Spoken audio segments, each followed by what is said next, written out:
For I speak excellent things. From my mouth will speak right things. I will speak the truth. Scripture, that's why I read it, because I don't want to mess it up. Scripture personifies wisdom in the book of Proverbs. In chapter 8, it says, "Receive my wisdom rather than silver, and knowledge rather than fine gold. For wisdom is better than rubies, and all the things one may desire cannot be compared with her. I have been established from everlasting, from the beginning before there was even an earth. Now therefore, listen to me, my children, for blessed are those who keep my way. Blessed is the one who listens to wisdom, watching at the gates, waiting at the doorposts. Now therefore, listen, be blessed and keep my ways." I find it really interesting that wisdom is always by the doorposts in this passage. The whole chapter is the same thing over and over, talking about how wisdom is right there by the doorposts.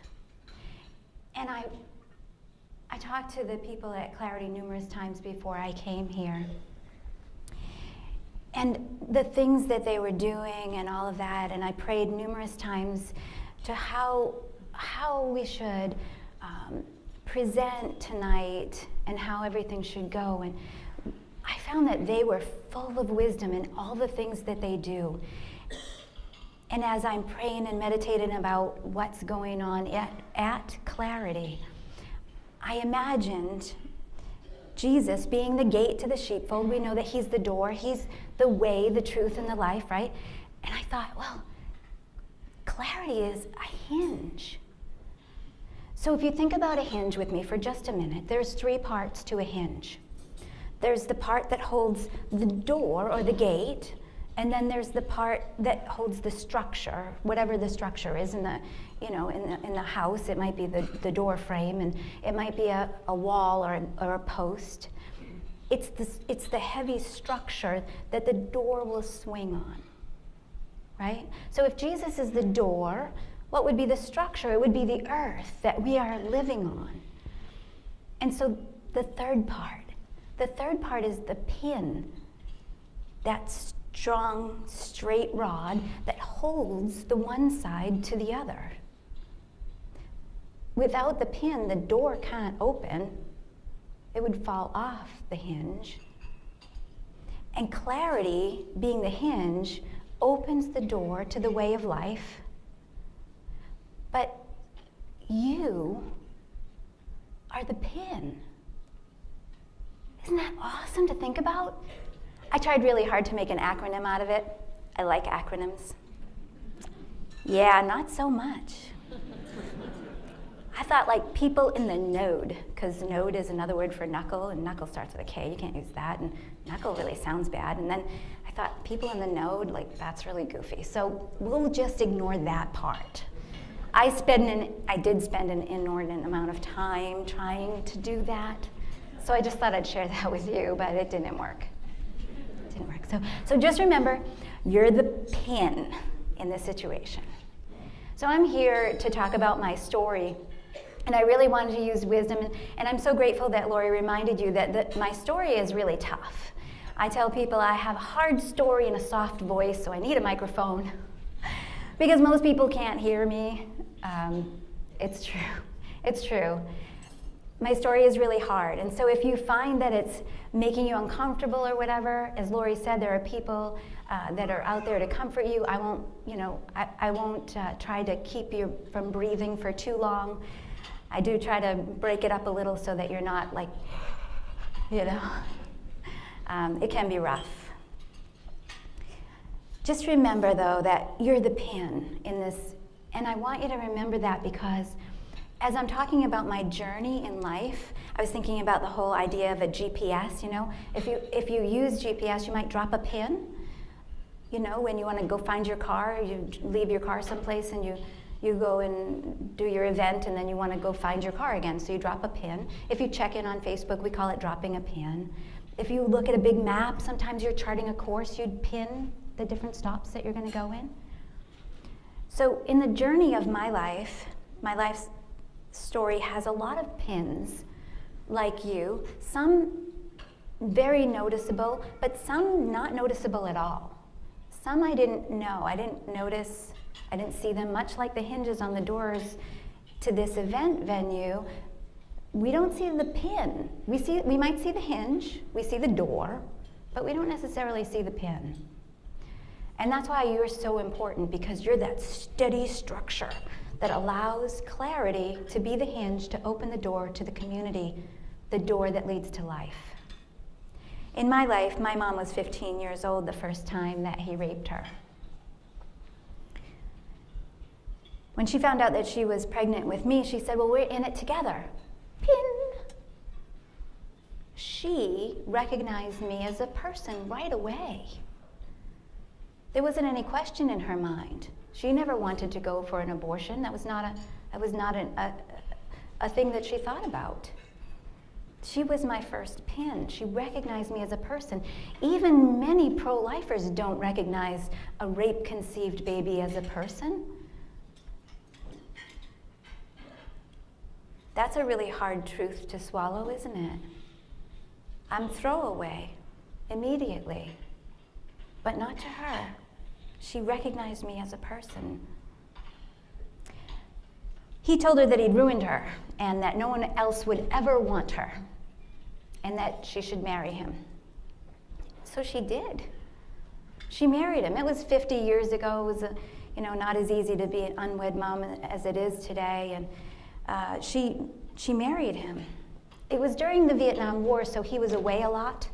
He was up in Canada escaping the draft. And so he wasn't there all the time, but when he was, he attacked her. They never were together normally. After 2 years of this, pregnant and on the verge of suicide, she finally called her mom and disclosed what was happening.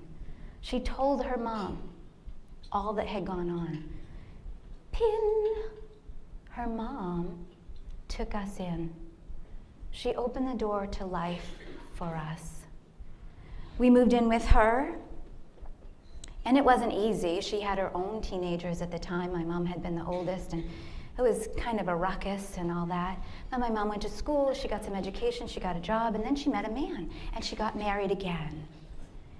And this time, when she got married, he took care of us too, so he was another pin. He took care of us out of obligation, so it wasn't quite as visible a pin. It wasn't a welcoming, loving, wonderful relationship. It was more of an obligatory relationship. And for some reason unknown to me, even though he adopted us, he and my mom sent us back to our paternal grandmothers, where my father, my biological father, had access to us, my sister and I. It was a very sick and twisted situation that his mom and his sister, my aunt, were complicit in his crimes against women and children. My grandmother, his mother, dressed us up in little frilly clothes and presented us to him as some kind of a gift. It was very twisted and very sick. As the years went on, he was increasingly deviant and increasingly violent. He used a lot of drugs and alcohol to numb us and to keep us quiet. My grandmother and my aunt also were very, very strict and told us to be quiet. There were days that I didn't speak. If she said, don't you say a word, I didn't say a word. No, I didn't say a word. My mom would pick me up and she'd say, how was your weekend? My sister would say whatever, talk and whatever, and I just, nothing. I wouldn't say a word. She told me years later, I always thought that was weird, that you just wouldn't talk. Yeah, it was weird, all right. It was weird. But my stepfather's house was different. It was kind of normal. We had games, we had friends, we went to school. It wasn't all love and kisses and hugs and wonderful, but it was pretty normal. We played games, and I had little dolls. I used to set my little dolls up and put them over all in a row before I went to school, and I had a pretty normal life. So I lived this double life. At my paternal grandmother's house, it was this deviant, horrible place. But then at my stepfather's house and at his mother's house, at my step-grandparents' house, it was great. I mean, we went to Helen's Gardens and picked blueberries, and we rode our bicycles around, which was really cool. And then she divorced him. They got divorced too. And we went to live in a small mill city north of Boston, and this was during the Great Recession. So everything was broken down, and all kinds of deferred maintenance all over the place. The big mill buildings had broken glass all the time, and it was very depressed, very depressed. Peeling paint everywhere. I just remember all the peeling paint. Does anybody remember those days where there was peeling paint everywhere? Yeah.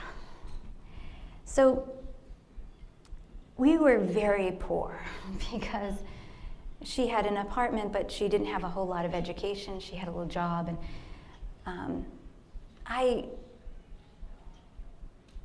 wasn't able to really have that double life anymore because my mom, in her poverty, was bringing people in and out of the house.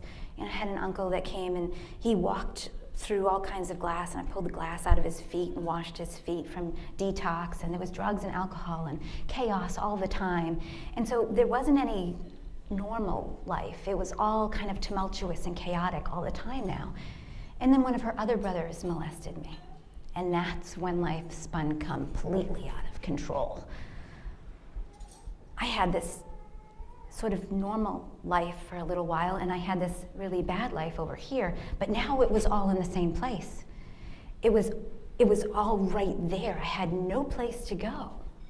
There wasn't any safety. So I started running away, and I started breaking into little old ladies' houses and stealing their money for drugs. My friends put my little 90-pound body in through a vent in the liquor store, and I passed out bottle after bottle, and we stayed drunk for weeks. Drunk for weeks. It was all the time, drugs and alcohol and chaos all the time. I was kicking out the windows at the bus stop and throwing trash all over the streets. I was a throwaway again. Bing! Shows Anthe. Anthe was a social worker. She was my key tracker. Anthe was another hinge that I didn't really notice. It was her job. Again, I thought it was her obligation to track me as a runaway. That was her job. She was just doing her job. I'll tell you more about Anthe after, but as I'm running away and doing all this crazy stuff, and I left school in the 6th grade, I'd go to school for free breakfast, and then I'd just leave. Just walk off campus. I didn't care. Nobody stopped me. Nobody stopped me. And now, during my 13th year, sorry, I'm going to try to keep my head up here so I don't do that again. This really handsome, big bodybuilder, burly guy came to my neighborhood. He had the quintessential pimp car. It was a black Lincoln Continental with red leather interior, and it shined. Every bit of it, pristine.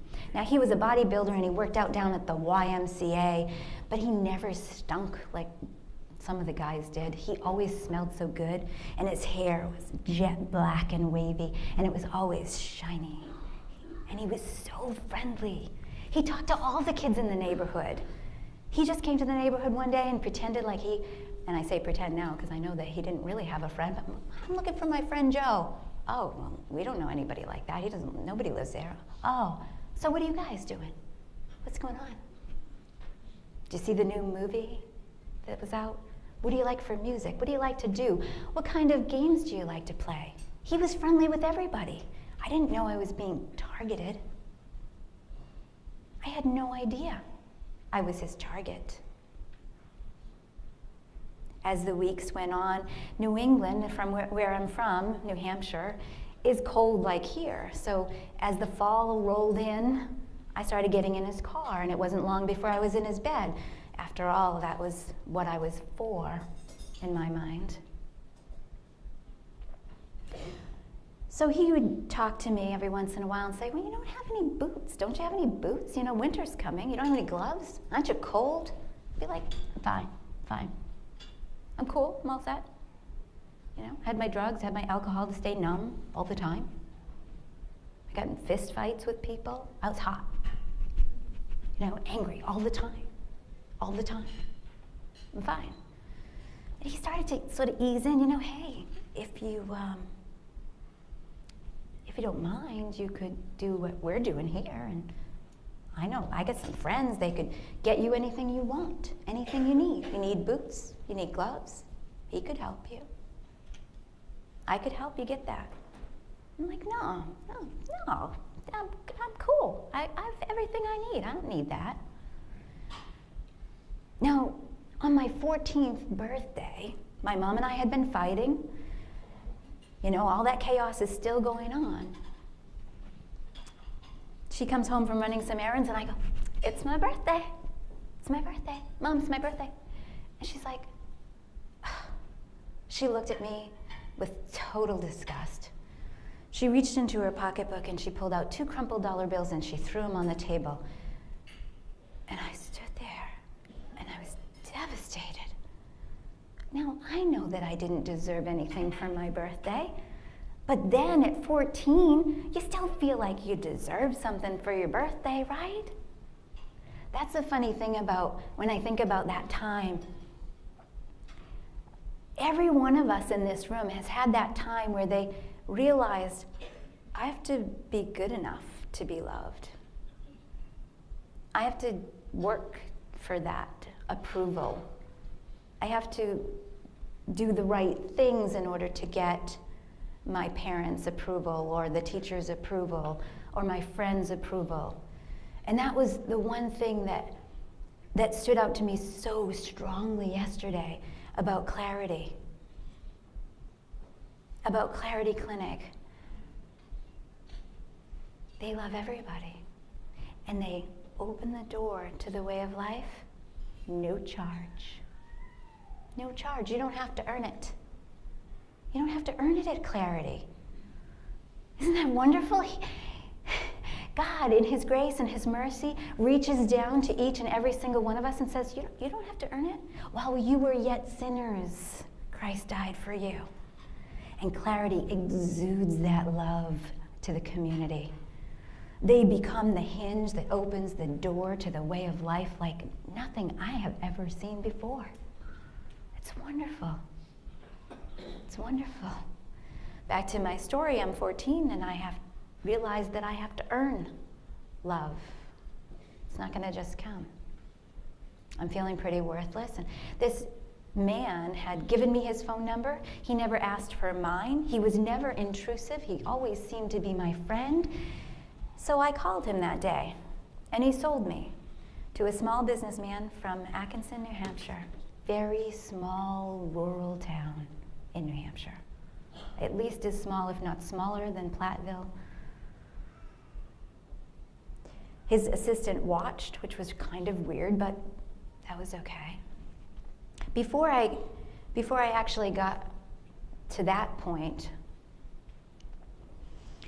I was standing outside. My birthday is in the middle of January, so I was standing outside in my sneakers with 3 inches of slush coming over into my shoes, and I was standing with the Rite Aid or whatever drugstore behind me in a 3-way intersection, and it was heavily overcast, very gray. And the ground was all gray from the slush, and all of the houses in the building seemed to be gray also. Everything was gray, and I was standing there wondering if anybody could see me. I looked back and forth wondering if anybody could see me. Ace saw me. He drove up in that black Lincoln Continental. He saw me. When I shared that part of my story with the staff and volunteers at Clarity yesterday, one of the staff members said, that's exactly what one of our clients said. One of our clients said, you saw me for the first time like nobody else did. You saw me as a person. So that thing that I wanted when I stood there that day, Clarity Clinic does that for clients here in Platteville. They do that. They saw this girl as a person. And she felt like it was the first time anybody had even seen her as a person. I can't tell you how much that blessed me. when she said that, because I remember that feeling like it was today. Does anybody see me? And to know that there are people that do see girls like me, that's wonderful, just incredible. Ace, that was the man with the jet black hair, he sold me hundreds of times after that. It was very brutal. He sold me to another pimp who was controlling in a different way. Ace, he pretended that he was my friend and he was going to help me along, and even during the times when he had to sort of pick me up off the ground when I was so brutalized, he pretended to be my friend. But this next pimp, he was mean. He kidnapped me. Very brutal, beat me up numerous times. If I didn't do what he wanted me to do, he would drag me, throw me around, punch me, choke me out. One time he choked me out so bad, once I stopped thrashing, I don't remember what happened. He'd pick me up like a rag doll, sit me back down, and when I came to, he'd do it again. I had numerous other pimps after that. And it was 3.5, it was 4 years, but 3.5 years until I was sold to one man as a so-called house pet. In this situation, this man had purchased me before, and he'd taken me to a detective's home. The apartment that he was going to set up for me was set up in the name of the sheriff in the town. I knew that he was connected to city officials because he had been there when I was sold to city officials before. Also, he ran an illegal gambling ring. I had held in my hand thousands and thousands of dollars from people who had paid him off of their gambling debts. He was a loan shark.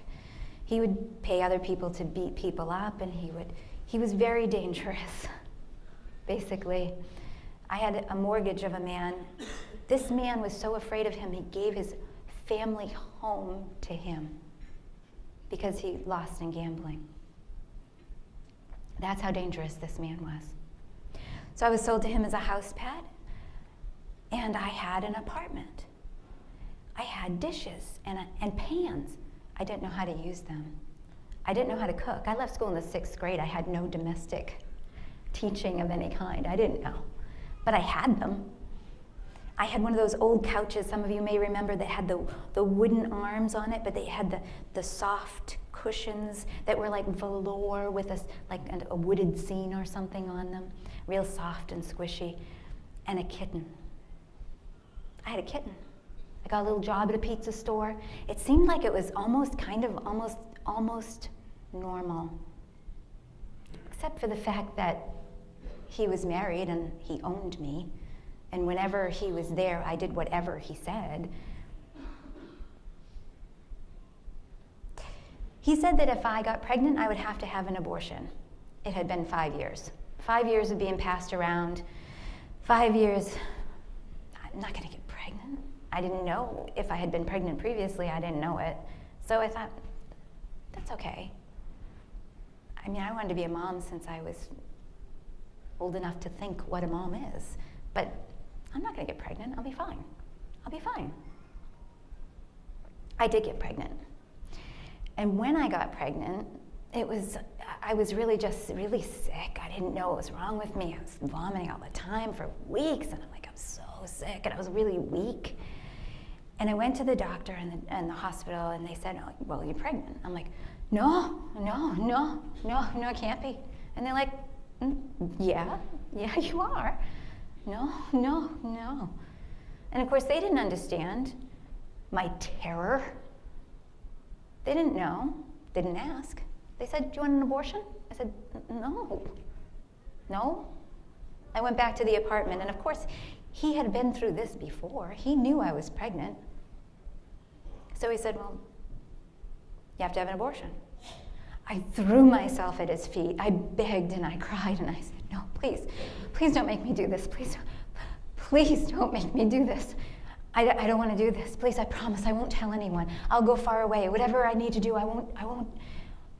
No, I want no life, he said. And he slammed down on that wooden rail, that wooden side of the couch. and it shot through me like a bomb had hit. I was on my feet instantly, standing there with my mouth open. I couldn't believe it. How did I get here? I was trapped in this situation. Oh my God. And I'm standing there, and he says, "There's the phone." So I made the appointment in his presence. You know, we had those old rotary phones. You can't be discreet. There's no trickery. There's no wimping out. He's right there. I made the appointment, and he left. And somehow, through my sobs, I fell asleep that night. Just somehow. And in the night, I had a dream. I had a dream of the abortion procedure in color from the perspective of the womb. And I saw those stubby little fingers, and half a face, and a little rib cage. And I woke up and I went, I can't do that. Oh no. I threw my hands up in the air. It's not really an expression, it's a real thing. When you're at the end of your rope, you throw your hands up in the air. It's a real thing. God, if you're real, I need you to show up. I need you to show up. I can't do this, I can't do that. I'm gonna die. Now, I didn't say this before, but I had attempted suicide on numerous occasions. I had decided, if you don't show up, I'm gonna die. The both of us will die, but I'm not going to kill her. I'm going to die. That's not going to happen. And I remembered Anthe, that social worker I told you, that pin. And I called the Department of Health and Human Services, and I said, I need Anthe. And they said, well, she doesn't work here anymore. I don't think I breathed for a minute. But the woman on the other end of the phone must have heard my desperation, because she said, why don't you give me your phone number and I'll see if I can find her for you. I gave her my phone number, and I don't think it was an hour later that she called. It seemed like no time at all had passed, and she called me. And in a moment, I was walking down the street to meet her. We had coffee together, and we devised a plan. If I made it through, she would find a home for me, for unwed mothers. Now, when I say when I made it through, why didn't I just run? Why didn't I get in the car with her and go then? Because he was connected. He was connected to the police and the city officials, and he was connected to the underworld. I didn't have any place to go, at least not in my mind. Now I know, of course I could have run away. But can you imagine what kids think today? With facial recognition on most of our apps and GPS be able to locate us anywhere? The terror in the kids that are in that situation today. I can't even tell you the fear that rises in me when I think of these poor girls that are in that situation today. Thankfully, Clarity Clinic, the hinge that opens the door to the way of life for your community, will also do what Anthe did for me. They'll help find a home for that girl who's terrified and in a dangerous situation and she has to get out. But in my case, I had to go out to dinner with him the next night after the appointment. So as I stood there in the apartment, shaking from head to toe, he came in, and I thought he was going to check. But he didn't even come all the way into the apartment. He didn't even take his coat off. He said, "You ready?" And I went, yeah, I'm ready. I grabbed my sweater, and I went out. And I still didn't know where I was going. Was I going to my death? Was he going to take me to the restaurant that we were supposed to go to, or was he going to kill me? I didn't know. I got in the car. It's an hour and 15-minute drive down to Boston, and all the way down, I explained to him what the procedure was like, how devastating it was to me, how I couldn't do this anymore. I explained to him that I had a cousin that lived up north in New Hampshire that was going to give me a job at a diner. She had a diner. I made up this elaborate story, and over again I rehearsed these parts all the way down to Boston. And he didn't say a word. He didn't say anything to me. I didn't know what was going to happen. But I just kept telling him, I just can't do this anymore. And in the back of my mind, I'm thinking, he told me how he had forced other girls to have abortions. One of them delivered a 20-week baby in the toilet of his business. And after that happened, he let them go. So in the back of my mind, I'm thinking, if I can just convince him that I'd had this abortion, he's going to let me go. So I have to keep trying. So we get to the restaurant, and he gives me those big red pills, big red painkillers. Now, today we have oxycodone and OxyContin, but in those days, they were big red painkillers. And I took those big red painkillers, and I secretly said, God, you showed up already. You showed up and sent Anthony. Can you show up again and not let the baby get hurt by this, please? I moved around a lot during dinner. I moved my food around and didn't eat a bite. I shifted my weight, cried. I got up and went to the bathroom frequently. Everything I thought I should do if I had just had an abortion. I was a little woozy from the big red pills. When I got in the car, still didn't know, am I gonna go home or am I gonna get killed? He could still check. He could still kill me. I don't know. But on the way home, at some point during the drive, he said, all right, I'll let you go. I was shocked. I didn't know if I should smile or say thank you or anything, so I just had stayed perfectly still, perfectly silent, and I sat still all the way back to the apartment. And when we got there, he just let me out of the car. He didn't even get out of the car. I got a couple steps away and I looked back at the car, almost unbelieving. He's letting me go. Saving my baby saved my life. If I had gone through with that abortion, I know I wouldn't be alive today. I know I wouldn't. But if I had stayed in that trafficking situation, I'm really sure I wouldn't be alive today either, because he was dangerous. And because there were so many pimps that were so dangerous, and they were brutal, and they were harsh, and they used me as an implement for their pleasure, and they never saw me as a person. I was not a person. I met with Anthony, and my friends took my stuff and put it in storage, and she took me to a home for unwed mothers. It wasn't really a home for unwed mothers, I'll tell you a secret. It was just some lady who was willing to have 2 rooms in her basement open to a few girls who were in need. She was no 501c3, nothing like that. I was one of the first 4 girls she had there. 4 of us in her basement, vomiting all the time. Fighting about who's gonna clean the toilet because we're vomiting all the time. We're fighting with each other, we're arguing, we're having a terrible time because we're all in this crisis mode. One of these girls was 14 years old. She'd had 2 abortions. The second abortion, the doctor showed her, see what you did? She didn't do that. He did that. We were damaged. We were thro-away. Bing! Marilyn Burney, a pin that opened the door to life. She opened the door to life for us. She taught us how to be calm. She taught us how to talk through our problems. She taught us how to just be in our own bodies. That was something that we didn't do. When you're so stressed out like that and everything's tumultuous and all the time, so much stress, you don't even know how to feel where you are. All you want to do is run. But she taught us, and she took us to healing retreats, and she was the first person that I ever knew that was a good person with no reward, no recompense, and no obligation. She was like you. I didn't know you existed until I was 18 years old.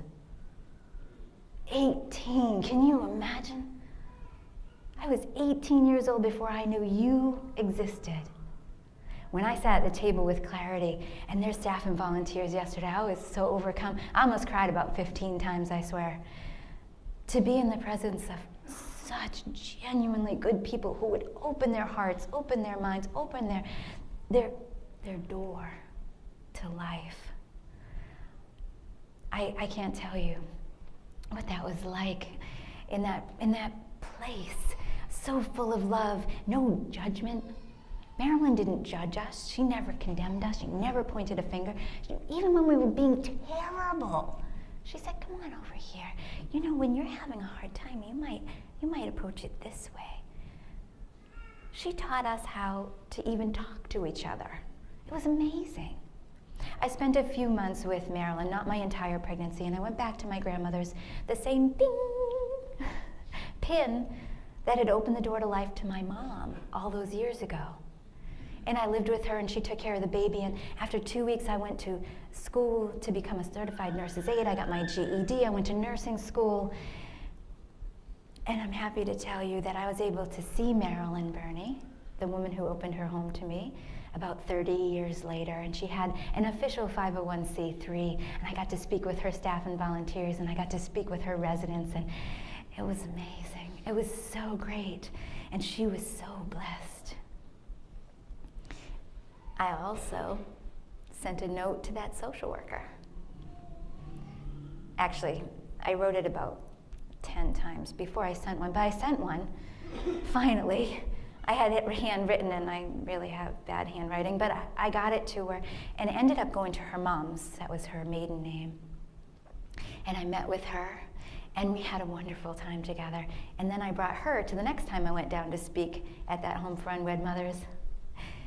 And it was so great to know that people like you exist and to be able to share that with other people. One of the things that I do is I go to the lockup once a month, and I talk to the girls that are in lockup. And I'm able to tell them there are genuinely good people in the world.